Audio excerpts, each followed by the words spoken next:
multitasking were an Olympic sport, Menka Soni would have more gold than Michael Phelps. I am convinced that she has a secret lab that is cloning her, because how else can a person juggle so much? She's the founder and president of Empowering, the director of North America Fashion Week, pageant director of several international pageants including the Mrs. Universe America, a real estate agent, owner of several private businesses such as the French Creek Manor, Brilliant Staging. Not to mention, she's also the Redmond Arts Commissioner, the South King County Board Member for Homeless and Low-Income Houses, the VP of One Redmond Foundation, Board Member for Inclusion and Diversity, as well as Lodging and Tourism for the City of Renton. And guess what? These are just some of the things that she does. But don't be fooled by all these titles. She's not there just collecting trophies. She's there changing lives. And while she somehow stays grounded, she's always flying from one project to the next, probably at some crazy supersonic speed. This is Sonia Keshwani from Seattle Desi TV, and it is such an honor introducing the unstoppable, the inspiring, and the one-woman powerhouse. Not to mention my curly hair sister, Menka Soni. Hey Menka, how are you? I'm doing so good, Sonia. Such a pleasure to have being interviewed by you today. You know, we have been together on so many projects. And the way you were describing all my achievements and my projects, I think I'm truly humbled for that. There is definitely much more beyond even the list that you told today. But above all anything, I'm your friend. I'm friend for everyone. I'm also a community servant leader. I think that's what would define me much better. Oh, absolutely. You are one of my closest friends, and I'm ever so proud of you. And every time I see you wearing all these hats and going from one project to the other, it's just so inspiring. And I think that is the first thing I'd like to start with in terms of my question. How do you do this, Menka? If this crazy multitasking, you know, like I said, if it were an Olympic sport, you would probably be having a lot more gold than Michael Phelps. How do you do it? How do you jump from one thing to the other while making sure you don't lose focus in terms of what's at hand? So I'll say, there are few people who are always searching, always in a search to do something new, to work on new projects, because it gives them drive, and perhaps I'm one of them. Definitely for me, my biggest drive always comes from trying and learning something new. And the question that you asked, how do you do it? If you ask me honestly, I would say even I don't know. I think the biggest drive that comes from the need. And specifically within an empowering, when I have seen the need that comes, once you jump into some of these charity initiatives or work, you just cannot stop. It becomes a responsibility. And to shy away from the responsibility is definitely not my trait. And the biggest thing, how do I manage? I look into all of these things. I have an analogy. It's like a piano. And you're a musician, so of course you can understand it much better. We don't play all the keys together. To have a rhythm of life, to have a rhythm of work, there would be few keys that would just go lower, few keys that would go higher. It's again the priorities that you have to define. And then there has to be a passion, because when you have a passion for doing certain things, it will always make sure that they drive you. You are not driving them, they drive you. So I would say my passion, my responsibility, and I'm a philanthropist by heart. So definitely you will see a lot of things that I'm doing today. They are associated with the community need, helping people, those who are from the disadvantaged communities. And when you start working around these people, there are other people, those who are also joining you. Thanks for joining the team as well, Sonia. And the drive also comes from people, like-minded people, those who are in the team, working together. So what becomes joy? Right, and I love that analogy with the piano, because it depends on the tune you're trying to create at that point of time, and you're fully focused on that. Love that analogy. The other question I wanted to ask you is something that I'm sure all our viewers would like to hear more about: Empowering. You're the president and founder of Empowering, and I know it's been a brilliant journey having seen it firsthand as part of the team. So tell us more about Empowering, and I know that's very close to you, being that philanthropist at heart. Absolutely. And I will also say, Sonia, again, empowering was meant to happen in my life. When I touch base upon philanthropist, I'll tell you, my mother was always scared to leave me alone at home because she would always think that I'm going to donate my entire home, even in my childhood, to somebody if they come and ask. And same thing happened, like, after I got married, even my in-laws would say the same thing. And my husband was always afraid that I would even turn a business into a charity. And perhaps, I have seen that happening as well. So there is, as I said, because there is a philanthropist heart, so it was meant to happen, and it happened in a way. So this was during when my second child was born, my daughter Meher. I had a visa issue with a lot of immigrants, those who have come to this country, and my green card wasn't done. So when I was forced to sit at home for a few months at that time, I realized, oh my God, there are so many women around me, those who must be having talent, they must be having a desire to work and build their career, prove themselves, or do so much. But there are so many places where they are not getting the right opportunities. And for me, visa was one of the reasons, but for them, there could be certain other things, even family, or could be other reasons. So that's what became my drive, and I started with the, more towards women empowerment. But then as we progressed, we realized there is much more need. So from Ravishing Women, which was the name of our organization in the beginning, when COVID hit, we looked, and when he said there is a big need, it's like a well. You cannot, no matter how much everybody is doing, the need is still increasing. It's just growing like a big, giant monster. So, and actually, you were there part of the discussion when we decided, like, it's not just about women empowerment, it's also about community empowerment, as well as transforming lives. So, with that mission, we all said, okay, let's get started once again with more better spirit and do a community empowerment, and let's transform more lives. So, again, as I said, this was meant to happen, and there was a drive, there was a passion, there was like-minded people, and we started doing it. And I think for us, COVID became a bigger reason to let us know our own purpose. And it became like a mirror to us, telling us that you guys, you have been doing already so much, and let's just make it to a next bigger level. And that's what we started doing. Right. Yeah, I completely remember the name changing, from Ravishing Women, expanding it out to Empower. And I also love the way you describe empowering. There's a reason we've chosen empowering instead of the usual spelling. Would you like to tell us more about it? I think it's a very interesting story. That is one. And the other thing, which segment from empowering is the one that you feel the most proud about? Because I know we do a lot of brilliant work back in India as well as over here, whether it is the food drives or Dehat Foundation, where you're supporting single mothers in India from the rural areas. So tell us a bit more about it. So yes, as COVID showed us the mirror, I would also say, the name empowering, it's interesting. It does not start with E, it starts with A, and it is empowering. Nobody can empower you till you know the power within yourself. And that's what the name says. I am power. I want everybody to realize that the power lies within you. You have to realize that you have the power. So it's like, I am that power. I am who I am. That's how the name actually got started. And since then, the projects that we have been working, you definitely touch base upon the Dehat project. So under the Dehat project, we have been helping women in the rural parts of India. It's actually, there is a small village, Pauni, which is near Nagpur in Maharashtra.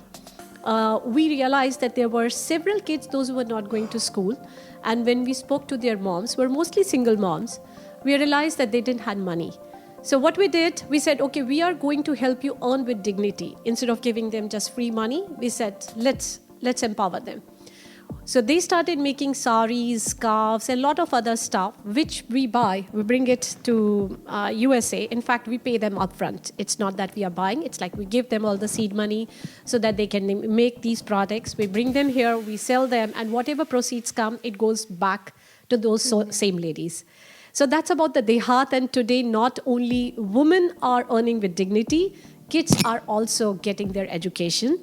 In fact, we have supported building of the complete brand new building for those school. It's known as Gram Vikas Vidyalaya, and we are providing nutritious meals to 750 kids on a daily basis. Wow, And that that food is is also cooked by Dehat women. incredible. So it was a double benefit.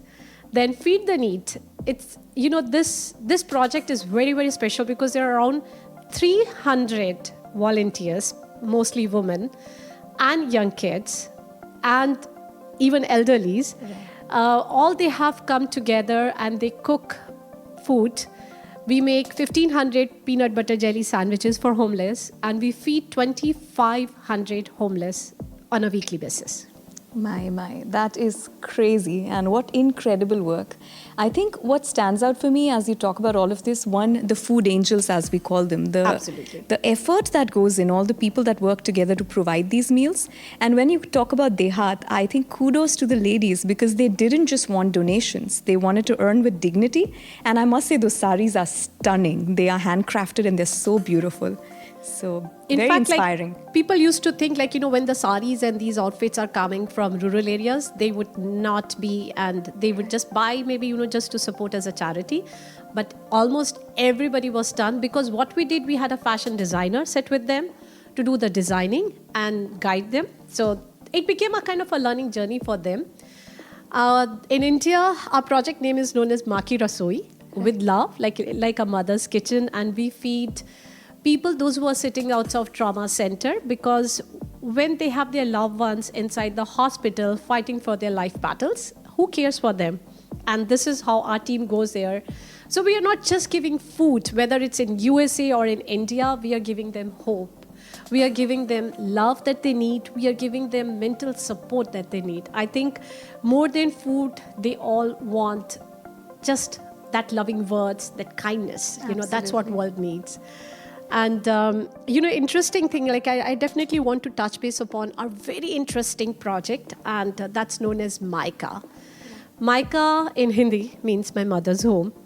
And even before I could realize, that we launched this program as Maika, we were doing this project for several years. So what it does, it's helping people first find interim shelter. We place them in their hotels. And it's not just giving them a voucher or something. It's also a lot of time we have adopted those families and we continue supporting them even once they are out of hotels, out of shelter homes and in their permanent housing. Then apart from that, we have also provided support for domestic violence victims. There are so many stories that I when I look back and think about them, and I just feel we are so privileged. Absolutely. Honestly, it just brings tears to my eyes. Things like we are so privileged because there is a lot going on in these places, in these stories. And just don't know how that happened, but probably we were not the ones, those who were doing it. We were just picked up by the universe to make it happen. Yeah, I would agree that the ones who get to do it are the privileged ones. Absolutely, Awesome. absolutely. Thank you for sharing all of these projects. I'm going to change up the tune, like the keys of the piano, and I'm going to switch to a completely different side about you. So pageantry, right? That's where all the glitz and the glamour and all of that happens. How do you think pageants empower women? That would be my question. Because coming from this non-profit organization, Empowering, and then seeing this completely other side, which is the glitz and the glam of pageantry, how does all of that fit in together for you? So, it is interesting because people, those who have known me in my childhood, my school friends, my college friends, could have never thought that I would be into pageantry or being the CEO for the North America Fashion Week. But the pageantry concept also came because, as I said, during the days when I was sitting at home, I'm from Lucknow, and that is one city is known for their beautiful chicken curry work. And when I was there at Lucknow that time, during my childhood or, my college days, I always used to think, if I ever get a chance, I want to do something for these karigars because they have been exploited for ages. Yeah. the work that they do is truly phenomenal. But they were not paid well by people, those who are getting their products. I got to know that literally there are times when that these people, they have to wear their same clothes that they are doing an embroidery when it starts raining because they don't have a second pair of clothes. Right. So I always used to think if I ever get a chance, I'll do that. So I started my journey with the chicken curry work, and then I started doing the display on the mannequins. Then I realized, why mannequins? It's like, we need to have common people, a common woman wearing these. With that concept, I started doing some fashion shows and modeling and called all my friends, hey, come over, we'll do some photo shoots. I actually did learn photography just to do that. And I became very popular in my community, like, a girl holding a camera, clicking pictures, and all friends. I can tell you almost so many ladies, almost everybody has been part of this journey, either through modeling or through fashion shows or through the pageantry. From there, we started. 2013 is when we were doing a fundraising for API Chaya to protect violence against women. And the idea of pageant came. And one of my friends said, no, Menka, it's very negative. Like, why do you have to do the pageant? I said, why not? Like, let's start bringing. We started with the concept of having a common woman wearing these clothing. Right. Saying, why pageantry has to be reserved only for beautiful, tall, slim women? Like, right. Why we can't bring it even for common women? So that's where we started. And in fact, I take pride for being the first one to start the pageant in Seattle, Washington area, and opened up a boutique as well at that time. From there, I think it has been a wonderful journey. And from pageantry to North America Fashion Week, where so many designers have been coming. And as we had the franchisee for Miss India, Washington, Oregon, Canada, Global Asia, and recently even Mrs. Universe America. Yeah. But out of all of these things, I'll say how this has empowered, because the stories, the girls that we have seen coming for our pageantry, they all came with a baggage. Like a lot of time they would come with a baggage. Like for example, I was taking an audition. One girl just walked inside and said, when she came, she said, when I was coming, my husband said, do you think you will be able to do it? And I told her, you are selected because you are doing it. Then there was another girl who was shy to smile in front of the cameras, right. And everybody had their, holding themselves. And so many transformation and weight loss journeys and the friendships they make as part of this. I think half of the Seattle, those who have been part of the pageant and their groups that exist, they all came from these pageants. Right. And the friendships has been over 2 decades. People have been having all those friendships even now. Absolutely. And, we recently started with another pageant called Empowering Universe. And I definitely want to touch base on that because that is very close to my heart. The idea about that pageant is we do PhD where people get their degrees. But then there is an honorary PhD that is offered, a doctorate degree. So we said, why only pageants is reserved for people, those who are walking the ramp and doing these things. There are other women who are fighting their life battles and coming out, emerging as strong women, empowered women, as winners. So we started with that concept of crowning them with an empowering universe. Please mind, we don't even charge a single penny for that. It is a service to them because what they have achieved, what they have accomplished, nobody else could do. And first year, we selected 6 cancer survivors. And not only they have fought with their cancer, they have done something phenomenal in their lives. For example, Vidya Shekhar, she has built world record of, I think, doing Bharatnatyam for 78 hours non-stop. And she has raised funds for that. Yeah. And Meera Palekar, I definitely want to touch base upon Meera, a young girl who got a brain cancer at her childhood, but she never stopped. And then she has this pageant system, this participation in North America Fashion Week has empowered her and move out of from her, feeling like, what am I going to do to such a beautiful journey that she's carrying today. Right. And we even called Ruma Devi, yes, one of the leading fashion designers who's from literally from isolated desert area in Rajasthan, and today she's giving an employment to over 30,000 women. Yeah, yeah. A lady who could Rural hardly artisans, yeah. rural artisans, lady who could hardly speak a word in Right, English, right. and she was here, and then last year we crowned 5 women with the physical disability, those who have achieved so much. Right. And you know about Dhara. Dhara Yes, Shah was here absolutely. as our special guest. This lady has done so wonderful in her life, and she's truly inspiring so many other women. A girl who lost all her limbs during her delivery and lost her child right after her delivery, yet she never gave up.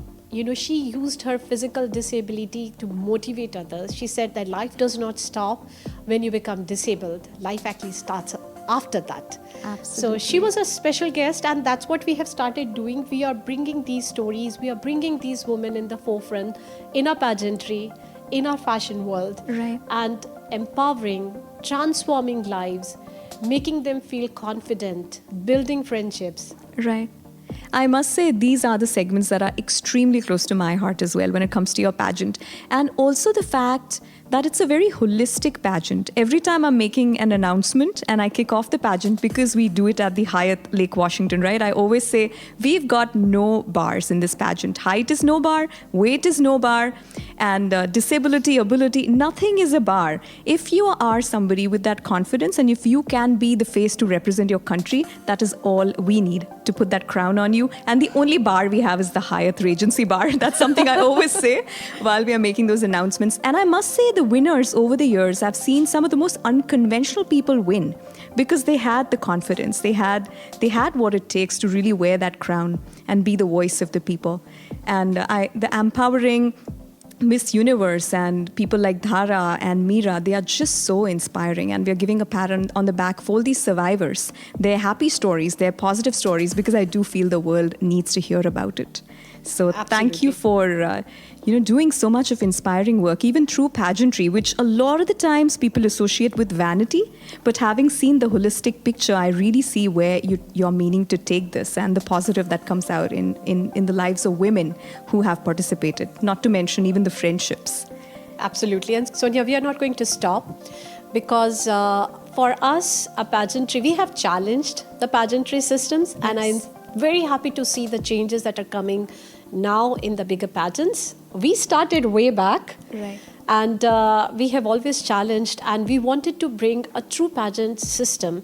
The pageant world has got very diluted. I must also touch base on that. And the way the pageants are happening today, they are just becoming a matter of a sash and crown. But I have always given one solid tip to all our pageant contestants. You have to rise higher than your crown. You have to make sure that your pageant crown and sash is not just an accessory. Become a community servant leader. Make sure that you are able to give back. Use this platform to ensure that you are able to transform or help others. So, and we have always, whatever the funds that has come from our pageants, they have always gone for the donations. They have been helping all our projects that are running. We cannot provide shelter in these hotels if we don't have that enough money. Right. So thanks to everybody, those who have been part of our pageant system, those who have been part of our North America Fashion Week, to join, help, and help us raise those funding. Because just because of those funding, we were able to do so much stuff that we truly take pride, and it's very humbling effort. Absolutely. Thank you again for that answer. My last question, before we wrap this conversation is, I always see you as this positive, smiling person, no matter where we go and no matter what challenge in front of you. So my question to you is, being a public figure, I'm sure life is not a bed of roses. There's a lot of judgment. There's also a lot of criticism at times. And I would love to hear how you tackle that sensitive subject. How do you handle the judgments and the criticism? Criticism, yeah, you have touched on a very great topic, and just made me think. So, definitely criticism, when you grow, it is very obvious that criticism, jealousy, hatred, all these things will come. they will definitely be a part of your path and your journey. And you don't have to be scared of that, honestly, because it comes. Just true to be yourself. Because I'll tell you a story somebody just told me. And it's a very, very unique experience that I had, a spiritual experience. And I got to know that, before it rains, there is always a nice breeze. Then there is rain. And then there is sunshine again. So the truth will always come out. So that's the reason I'm never ever afraid of the criticism, because no matter whatever fake stories or things will be told, or there will be a criticism, take that in a positive spirit, because people, those who are speaking, they are not the bad souls. Right. They need compassion. They are not aware. So I just look at them with compassion. For me, my focus is within myself, my work. I have to be true to myself first before I can be true to anybody else. Right. If I'm looking into the mirror, I have to make sure that I can look into the mirror, into my own eyes, to prove to myself. I don't have to prove to anybody else. So that is one thing. I'm a highly spiritual person.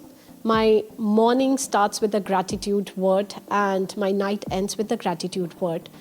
With my prayers, with my meditation, with my soul work, and staying always very positive, happy. I think that's what just makes things to be blow off like that. You don't have to carry them in your heart for anything, in your soul for anything. And for me, the happiness just comes out naturally. If you're happy from inside, there will always be a smile on your face. So for me, I don't have to take effort at all to smile, because I'm happy from inside, so I'll always be happy from outside.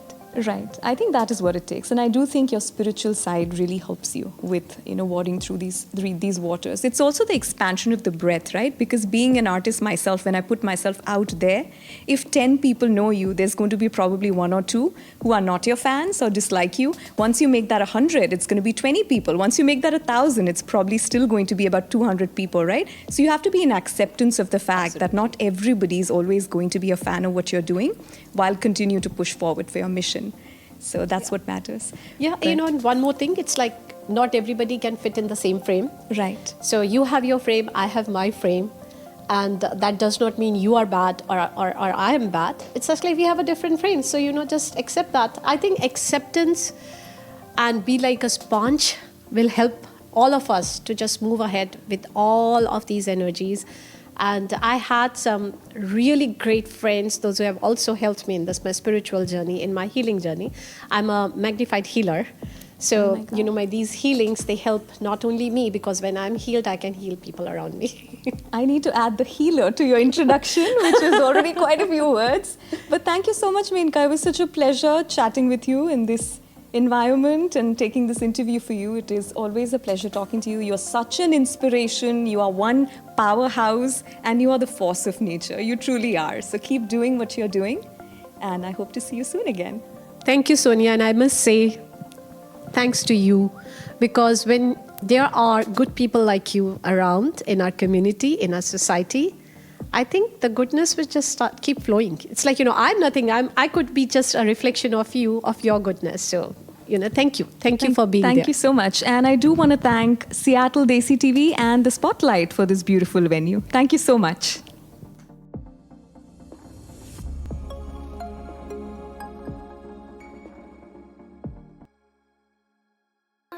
के जा